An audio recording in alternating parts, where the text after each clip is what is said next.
kasih atas kesempatan yang diberikan kepada kami. Baiklah, kami dari kelompok 3 sistem operasi. Baiklah, kami akan mempresentasikan hasil diskusi kami dengan topik CPU scheduling. Dosen pengampu Nerwisat Winci Kalimpongan MKOM. Nama anggota kelompok Putri Aprilia Drakel, Kinata Tumbelaka, Olin Jurika Kabaitan, dan Yudinus Alom. Introduction to CPU scheduling. CPU scheduling atau penjadwalan CPU adalah dasar dari sistem operasi atau merupakan bagian sistem operasi yang mengatur penjadwalan eksekusi proses-proses. Tujuan dari multiprogramming adalah agar beberapa proses berjalan setiap saat untuk memaksimalkan pengguna CPU. Dalam sistem komputer sederhana, CPU kemudian hanya diam dengan multiprogramming menggunakan waktu secara produktif. Beberapa proses disimpan dalam memori pada suatu waktu. Ketika suatu proses harus menunggu sistem operasi mengambil CPU dari proses itu dan memberikan CPU ke proses lain, dan pola ini berlanjut. CPU and I/O burst cycles. Ada dua sistem yang harus kita pahami, CPU burst dan I/O burst, dan juga kita akan memahami apa itu CPU dan siklus burst I/O. CPU burst merupakan jumlah waktu yang dibutuhkan oleh suatu proses atau bisa dikatakan jumlah waktu yang dibutuhkan oleh proses untuk menyelesaikannya. CPU and I/O burst cycles. I/O burst saat proses dalam keadaan running mungkin akan meminta I/O sehingga proses menunjuk ke blok atau white set di mana I/O akan diproses dan kemudian akan dikirim kembali ke keadaan siap. Gambar di atas merupakan tahapan proses data yang dilalui dan eksekusinya bergantian antara dua keadaan dari CPU burst dan I/O burst. Sepertinya ada pengertian CPU burst dan I/O burst. CPU burst adalah saat proses sedang dijalankan di CPU. I/O burst adalah saat CPU menunggu I/O untuk eksekusi selanjutnya. Yang berikut privatif and non-privatif scheduling.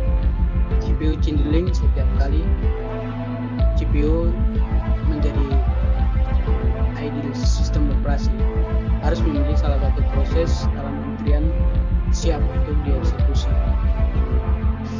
Keputusan penjadwalan CPU dapat terjadi dalam 4 keadaan berikut. Yang pertama, ketika sebuah proses beralih dari status berjalan ke status menunggu. Yang kedua, saat sebuah proses beralih dari status berjalan ke status siap, misalnya saat terjadi interupsi. Yang ketiga, ketika sebuah proses beralih dari status menunggu ke status siap, misalnya pada penyelesaian I/O. Yang keempat, ketika sebuah proses berakhir. Untuk situasi 1 dan 4 tidak ada pilihan dalam hal penjadwalan. Next,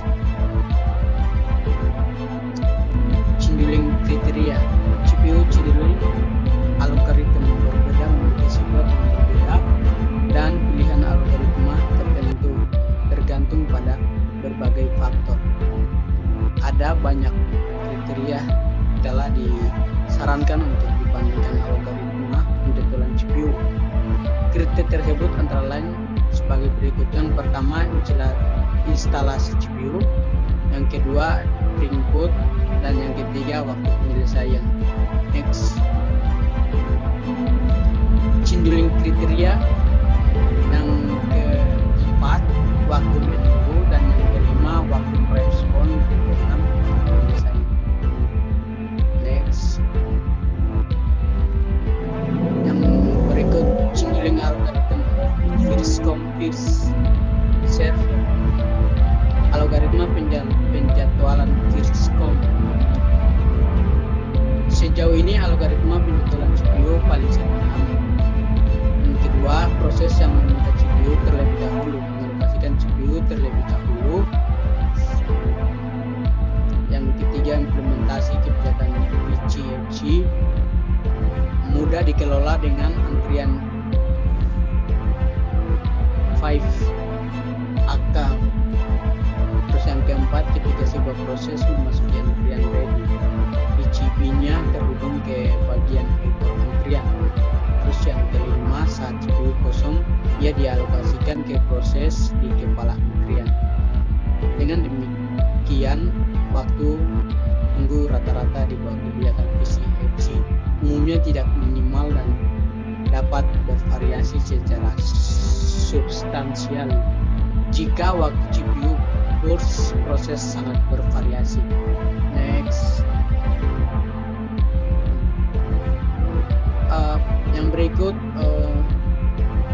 RR scheduling, yaitu yang pertama pertimbangan kumpulan 5 proses yang waktu kedatangan dan waktu burst. Terus yang kedua kebijakan penjadwalan CPU adalah round robin dengan kuantum waktu sama dengan 2 unit, hitung waktu tunggu rata-rata dan untuk penyelesaian rata-rata. Yang ketiga dengan ID proses pi1 sampai pi5, waktu kedatangan dan waktu burst ditanya adalah waktu tunggu rata-rata dan waktu penyelesaian rata-rata. Yang keempat menghitung rata-rata, waktu tunggu dan waktu penyelesaian. Yang kelima kuantum waktu adalah 2. Waktu tunggu dan waktu penyelesaian dibuat dengan cara Gantt chart. Next.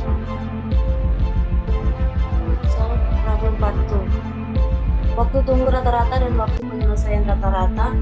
Untuk rangkaian proses ini P12 P5 ketika mereka mengikuti putaran orbit penjadwalan dengan kuantum waktu sama dengan 2 unit sehingga waktu kedatangan dan waktu meledak.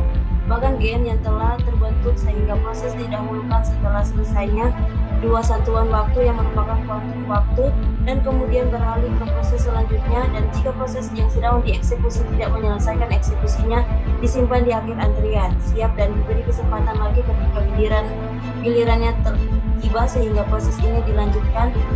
Dan dengan itu kami telah membentuk program gen ini di mana proses P1 memulai eksekusinya pada waktu 0 dan kemudian proses terakhir yang dieksekusi adalah P5 menyelesaikan eksekusinya pada 14 satuan waktu.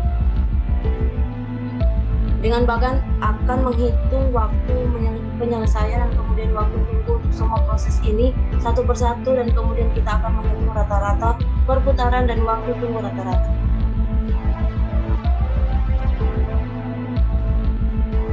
Selanjutnya multi-level queue scheduling algorithm.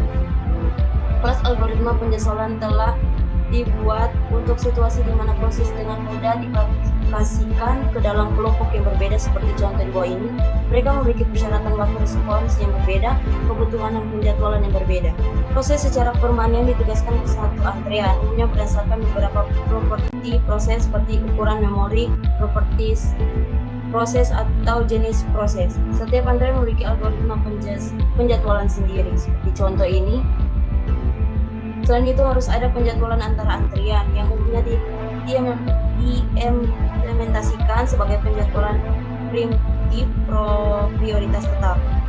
Contoh algoritma penjadwalan antrian bertingkat dengan 5 antrian seperti proses sistem, proses interaktif, proses pengeditan interaktif, proses batak, proses siswa.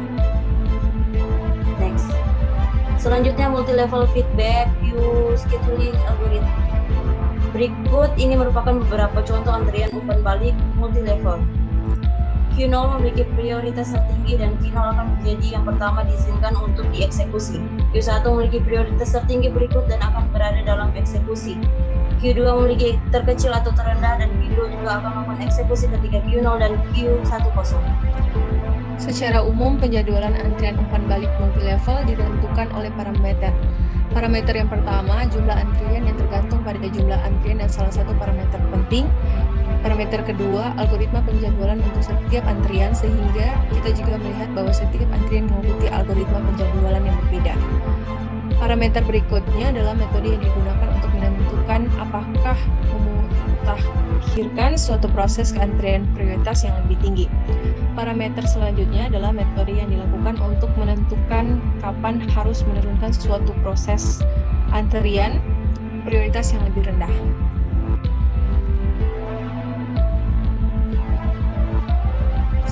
Scheduling algoritma. Pertanyaan yang pertama, algoritma penjadwalan mana yang akan menghasilkan throughput maksimum? Jawabannya adalah shortest job FISH untuk menjadwalkan proses terpendek atau proses yang memiliki waktu burst terpendek dan akan menjadi yang pertama. Algoritma yang akan memberikan throughput yang maksimal karena pada algoritma ini job terpendek diberikan CPU yang dieksekusi. Pertanyaan yang kedua, yang mana dari algoritma penjadwalan adalah non-preemptive? Jawabannya adalah freeze in, freeze out adalah algoritma yang non-preemptive. Pertanyaan ketiga, pernyataan di bawah ini mana yang benar? Pernyataan yang pertama, sisa waktu yang singkat untuk penjadwalan dapat menyebabkan kelaparan. Pernyataan kedua, penjadwalan preemptif dapat menyebabkan kelaparan. Dan pernyataan ketiga, round robin adalah lebih baik dari VCVS dalam hal waktu respon. Jawabannya pernyataan 1 dan 2 dan 3. Pertanyaan yang keempat, dikatakan pertimbangan 3 proses P1, P2, dan P3 seperti dikatakan urutan penyelesaian dari 3 proses di bawah kebijakan VCVS dan R2 yang merupakan penjadwalan round robin dengan kuantum CPU dari 2 unit waktu. Jawabannya VCVS adalah P1, P2, dan P3, dan RR2 adalah P1, P3, dan P2. Pertanyaan yang kelima, algoritma penjadwalan memberikan prioritas yang sebanding dengan waktu tunggu suatu proses setiap proses dimulai dengan prioritas adalah 0, yang merupakan prioritas terendah penjadwalan mengevaluasi kembali prioritas proses setiap T unit waktu dan memutuskan proses selanjutnya untuk menjadwalkan. Mana berikut ini yang benar jika proses tidak memiliki operasi input atau output dan semua tiba pada waktu 0? Jawabannya, algoritma round robin ini setara dengan algoritma penjadwalan round robin. Sekian dari presentasi kami. Apabila ada salah-salah kata dalam penulisan, mohon dimaafkan. Terima kasih.